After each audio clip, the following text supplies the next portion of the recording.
बिहार चुनाव के इतिहास में इस बार दो बड़े रिकॉर्ड दर्ज किए जाएंगे। पहला रिकॉर्ड ये कि भाजपा इस बार ऐतिहासिक बहुमत के साथ चुनाव जीतने जा रही है और दूसरा ये कि कांग्रेस की करारी ऐसी हार हो रही है जो बिहार के इतिहास के पन्नों में दर्ज हो जाएगा।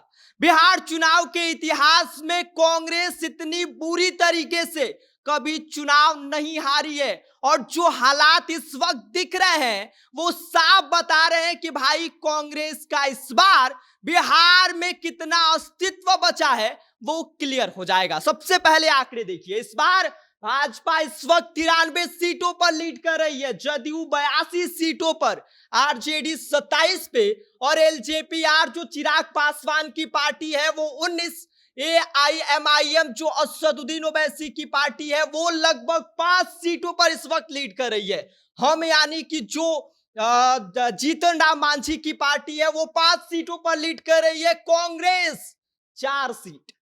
सोचिए, कांग्रेस जो अपने आप को देश की सबसे बड़ी पार्टी बताती है वो इस वक्त इस बिहार चुनाव में सिर्फ और सिर्फ 4 सीटों पर ही लीड कर रही है। अन्य में 8 लोग हैं जिसमें जनसुराज भी शामिल हैं। और आपको हम बता दें कि जो ये कुल आंकड़े दिख रहे हैं ना, उसको देखने के बाद अब कांग्रेस वालों को यह पता चल गया होगा कि बिहार में उनका कितना अस्तित्व बचा है। इसके साथ ही आपको बता दें कि इस बार कांग्रेस का सारा मेहनत पानी में चला गया है। भाई राहुल गांधी बिहार आते हैं और नदी में कूदकर मछली मारने लगते हैं और सोचते हैं कि हम चुनाव जीत जाएंगे। तो यह बात भूल जाइए, आपको मेहनत करनी पड़ेगी और आपको अब फिर शुरू से शुरू करना पड़ेगा। अब वो हालात बिहार के नहीं रहे जो पहले हुआ करते थे। इसके साथ ही आपको बता दें कि बीच में राहुल गांधी आए थे, वोटर अधिकार यात्रा निकालकर अपना भौकाल बनाए थे। आपको बता दें कि वो उस दौरान बुलेट पर बैठकर रीलबाजी कर रहे थे और सोच रहे थे कि भाई हमारा तो बड़ा प्रभाव है, चलो अब महागठबंधन से 60 सीट मांगते हैं। 61 सीट पर चुनाव लड़े हैं और नतीजा आपके सामने दिख रहा है। भाई इस बार कांग्रेस 4 से 5 सीटों पर ही लीड कर रही है। यह वही कांग्रेस है जो पिछली बार 19 सीट जीत कर लाई थी। क्या हालात हो गए भाई कांग्रेस वालों के। ये दिन उन्होंने नहीं सोचा था कि भाई हमें कभी देखने को मिलेंगे।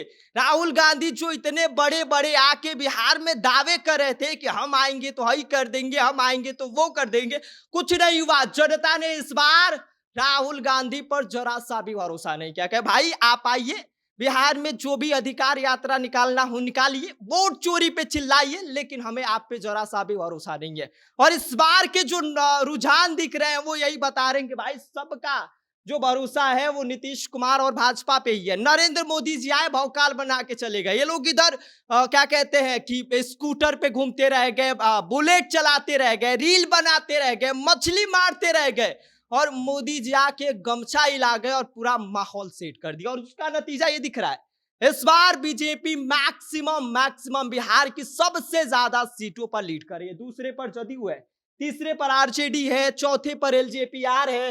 अब उसके बाद कांग्रेस आ रही है। असदुद्दीन ओवैसी, सोचिए, हैदराबाद के असदुद्दीन ओवैसी बिहार आते हैं और 5 सीट पर लीड कर रहे हैं। सोचिए, हाँ, जो जीतन राम मांझी की पार्टी है 6 सीट पर चुनाव लड़ रही है और 5 सीट पर लीड कर रही है। अन्य में भी बहुत लोग हैं जो चुनाव लड़ रहे हैं। कांग्रेस की हालात ये हो गए हैं भाई, इस बार उन पर कोई भरोसा करता हुआ नजर नहीं आ रहा। और ये सबसे बड़ा झटका राहुल गांधी को लगा है। सिर्फ ये बताने से नहीं चलेगा कि हम देश की सबसे बड़ी पार्टी हैं, बिहार के लोग उस पर भरोसा नहीं करेंगे। बाकी इस पूरी खबर पर आप क्या सोचते हैं, आपकी क्या राय है, आप हमें कमेंट कर सकते हैं। आप देख रहे हैं जनता जंक्शन, मेरा नाम विष्णु है।